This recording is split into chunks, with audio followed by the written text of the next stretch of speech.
guys, welcome to my YouTube channel. On today's video, I am going to be sharing a little bit about myself. So I hope by the end of this video you will have a little bit of an idea of who am I and all of that.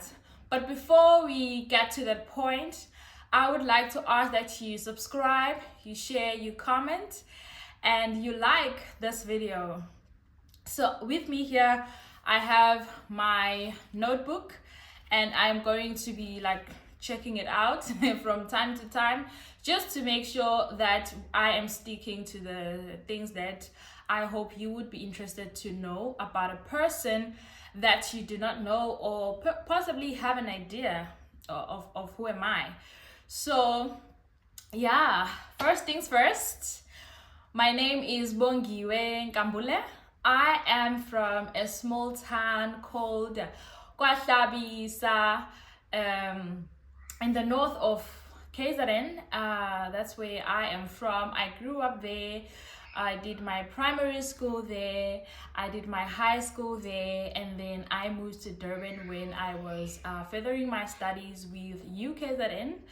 So that's just a little bit background of where I come from, and let's start about why I started this channel. On my other video, I mentioned that this channel, I wanted to be a reflection for my future generation, for them to look at it or to watch the videos and navigate life through my videos to see how our great-grandmother or our grandmother or even our mother lived her life, and for them to see or take the right things that I did and learn from my mistakes and correct where I've fallen short. But more than that, or not actually more than that, but other than that, I am hoping that there will be a person that will watch my videos and be inspired and impact life. If you are on my WhatsApp or even on my other social media handle like Instagram, I have this it's more like I would call it a slogan, where I say live, love, serve. That's just who I am. That's just what am I about as a person or as a growing individual.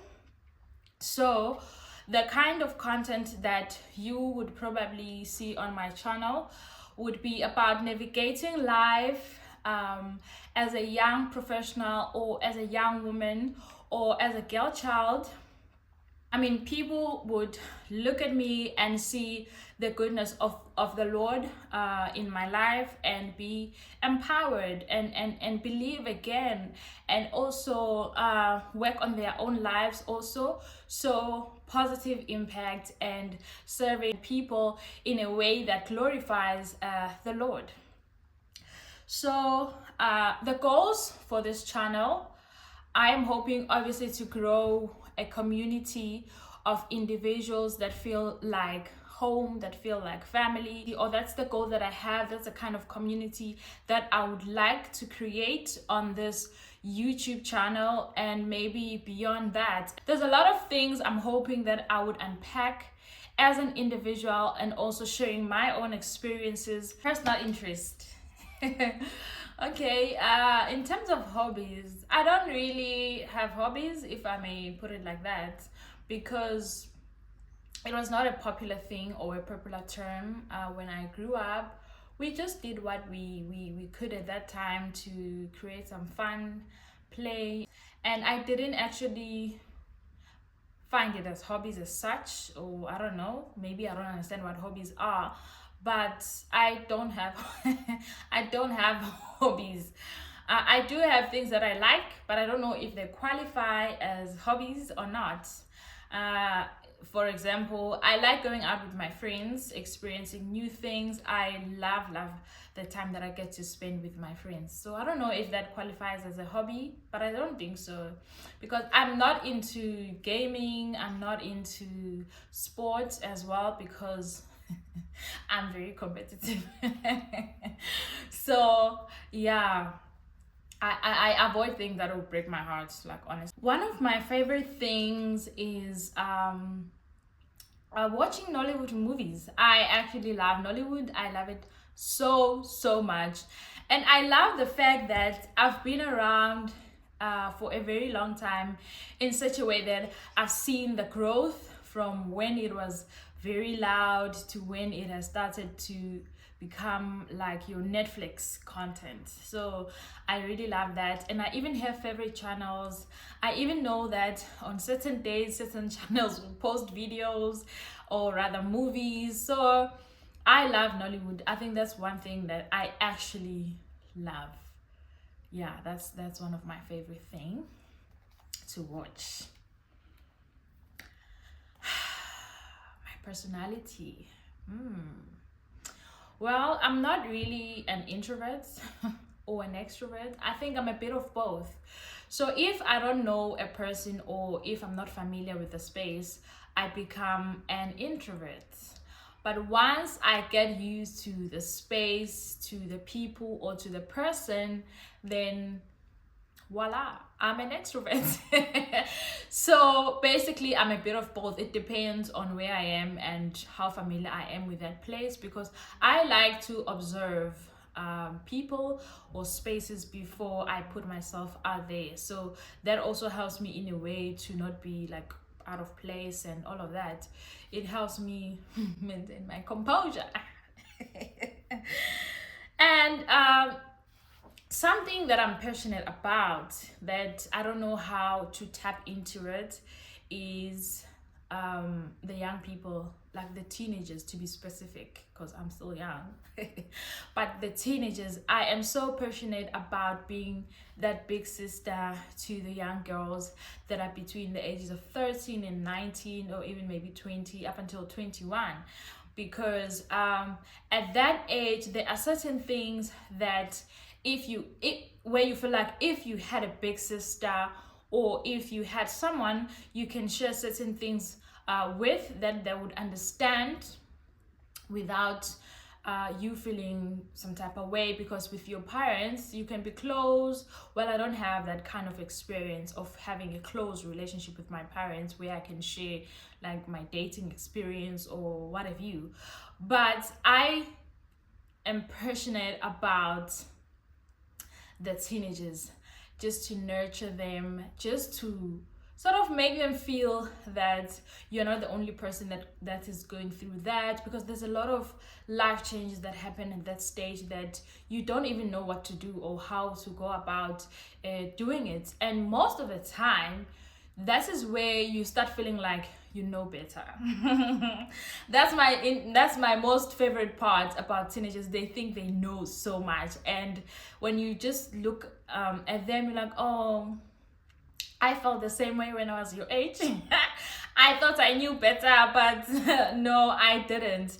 So I'm very passionate about young girls, but I just don't know how to break into that space where I will create that community for them, where they feel safe, where they feel like they have a big sister, or where they feel like they are heard, they are seen, because that's a very critical stage of growing up. A lot is happening. So if you don't have proper, not even guidance, when you don't have someone that you can share that vulnerable self or that vulnerable phase of your life with, it just feels so foreign to you, and you don't even know what to do about it, you know. So that's one thing I'm passionate about, and I'm hoping that one day I will be able to be that big sister to those people that think they know. One thing I had also had to overcome as myself is self-confidence. Growing up in a space where you never really had someone tell you, oh, I love you, you are doing great, and all of that. And regardless of the fact that I was most of the time on the top 3, top 5 in my school, of which that is one thing that actually at least helped me get through that stage of my life, that okay, at least I'm smart. So that really helped like a lot. So one thing I've been trying to overcome, which I think I'm halfway there, or I'm 80% there, is building my self-confidence, and it's still a work in progress. And also, even starting this YouTube channel, I had to debate with myself until I was like, let me just do it, because I've got nothing to lose actually. And that's how then I got myself, and I found myself recording this video.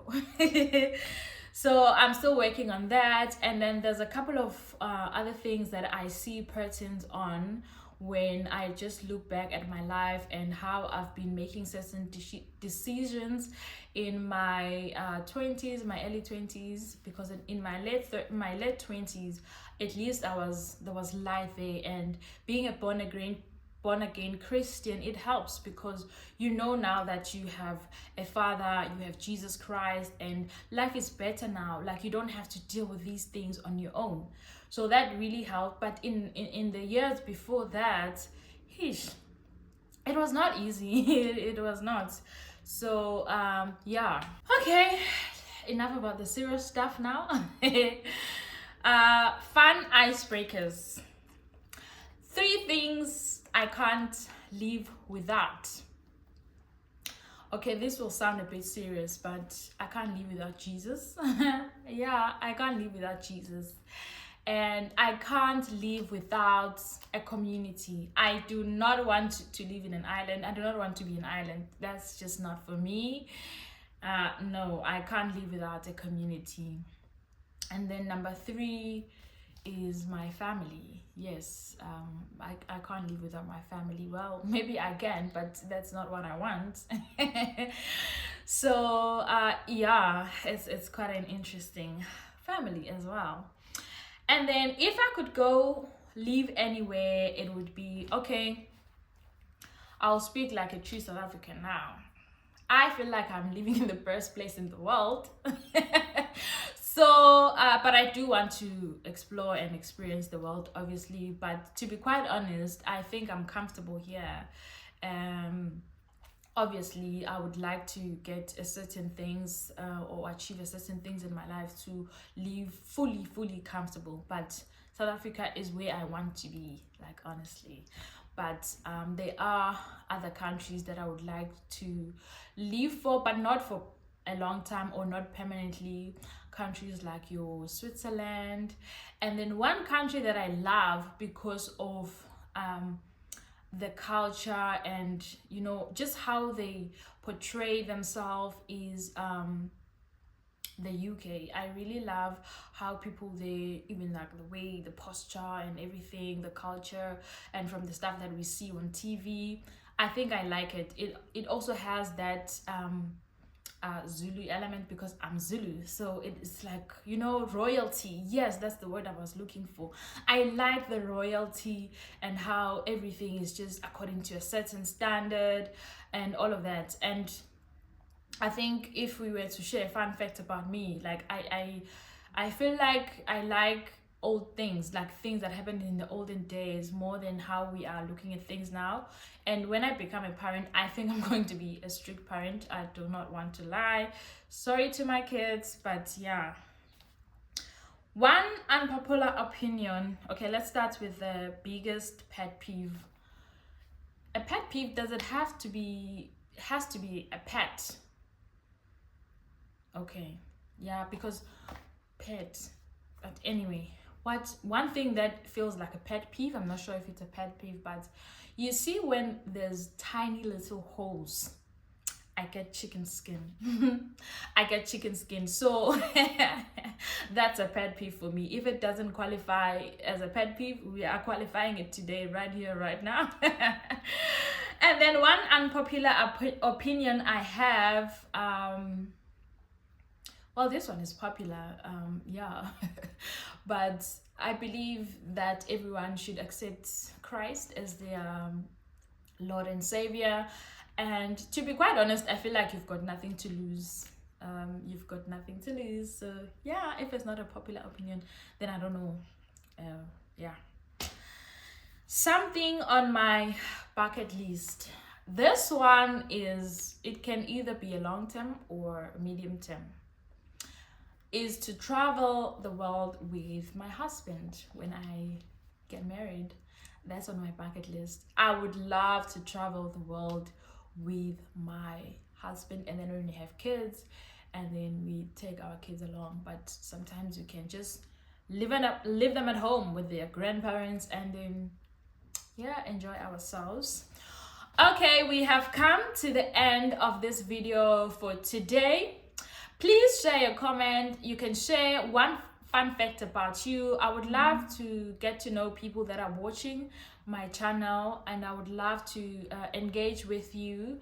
I would love to know what is that one fun thing about you. So please comment, and please subscribe to my channel if whatever I said feels like, okay, maybe I would like to stick around and see how do we unpack this, how do we grow. And also, if you would like to be part of the growth of this community, because this is a new community. So until the next one, thank you so much for tuning in. Thank you for your time. Bye.